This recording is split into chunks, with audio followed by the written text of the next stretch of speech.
மஞ்சக்கரணை தனியார் மருத்துவமனையில் அமைச்சர் குமார் நேரில் ஆய்வு செய்தார். அதற்கு பின் செய்தியாளர்களை அவர் சந்தித்தார். அதனை பார்க்கலாம். சிஎம் சார் ரொம்ப வேதனைப்பட்டாரு. மாண்புமிகு சிஎம் ரொம்ப வேதனைப்பட்டாரு.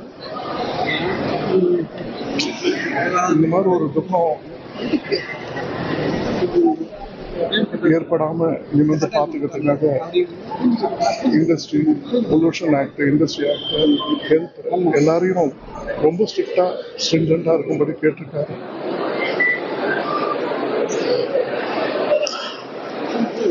மேல போய் பார்த்தோம். இங்க இருக்கக்கூடிய உயர்மட்ட மருத்துவர் அவங்க அத்தனை பேருக்கும் நன்றி சொல்லிட்டு கடமைப்பட்டிருக்கோம். சிஎம்மும் கடமைப்பட்டிருக்காரு. நம்ம எல்லாரும் சேர்ந்துதான் இந்த உயர்மட்ட டாக்டர்ஸ் அத்தனை பேரும் சேர்ந்து இத்தனை பேரை போராடி காப்பாற்றுறாங்க.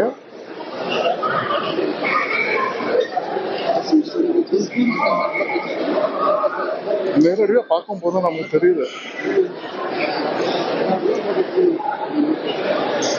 அந்த டாக்டர்ஸ் அவங்களுடைய எல்லா வித திறமையும் பண்றாங்க. ஒரு தனிப்பட்ட டிஎம்இ குழுவும் ஆரம்பிச்சிருக்காங்க. டாக்டர்ஸ் குழு உயர்மட்ட டாக்டர்ஸ்க்கு இங்க வந்திருக்காங்க. எல்லாரும் வந்திருக்காங்க இவங்களை பார்த்துக்கிறதுக்காக.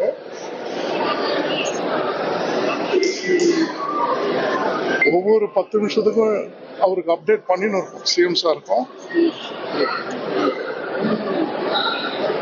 மற்றபடி இன்னும் ஸ்டேபிளா இருக்கவங்க எல்லாம் உங்களுக்கு தெரியும் மண்டபத்தில் இருக்காங்க.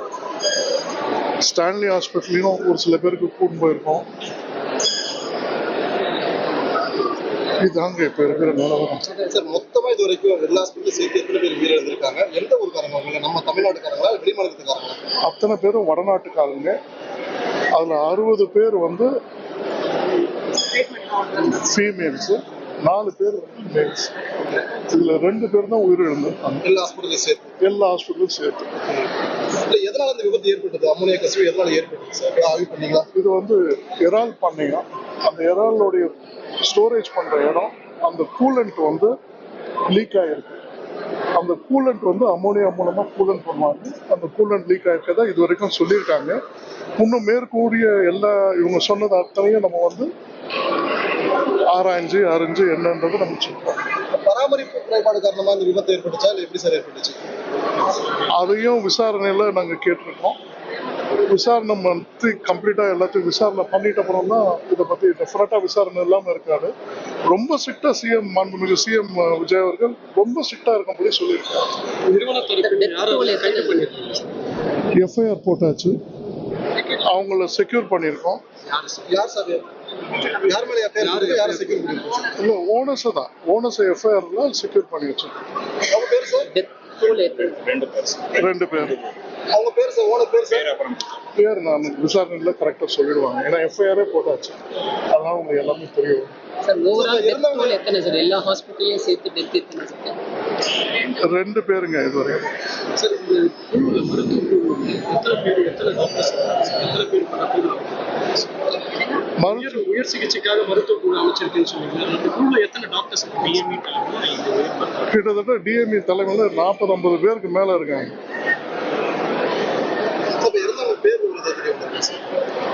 இவங்களோட பேர் வந்து உங்களுடைய பேர்ல வந்து என்னென்ன பேர் சொல்லியிருக்காங்கன்றத நான் பார்த்து சொல்றேன். இப்பதான் நான் வந்தேன்.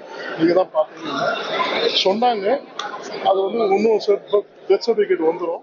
டெத் சர்டிஃபிகேட் சார், இப்ப மருத்துவமனையில் அனுமதிக்கப்பட்ட மற்ற நபர்கள் இருக்காங்க இல்லைங்களா, அவங்களுக்கான சிகிச்சை எந்தெந்த அளவுல இருக்குது, என்ன சொல்லியிருக்கீங்க? அதில் பார்த்தீங்கன்னாக்கா ஐசியூவில் பார்த்தீங்கன்னாக்கா ஒரு கிட்டத்தட்ட ஒரு ஐசியூவில் வந்து 23 பேர் இருக்காங்க. இதெல்லாம் கொஞ்சம் ஸ்டேபிளாக இருக்காங்க. எல்லாரும் ஸ்டேபிளாக இருக்காங்க. அரசு தரப்பில் உயிரிழந்தவர்களுக்கு நிதி உதவி ஏதாவது கொடுக்குறீங்களா? மருத்துவ சிகிச்சையில் இருக்கிறவங்களுக்கு ஏதாவது அனௌன்ஸ் பண்ணியிருக்காங்க? இல்லை, எல்லாமே இப்போ இறந்தவங்களுக்கு வந்து நம்ம சிஎம் உடைய நிவாரணத்துக்காக பரிந்துரைக்கப்பட்டிருக்கு. அது இல்லாமல் இண்டஸ்ட்ரியல் ஆக்ட் பிரகாரம் அவங்களுக்கு வர வேண்டியது அதை வந்து சீக்கிரமா செயல்படுத்தணும்னு சொல்லியிருக்காங்க. அது சீக்கிரமா செயல்படுறதுக்கு நடவடிக்கை எடுத்துருக்கோம்.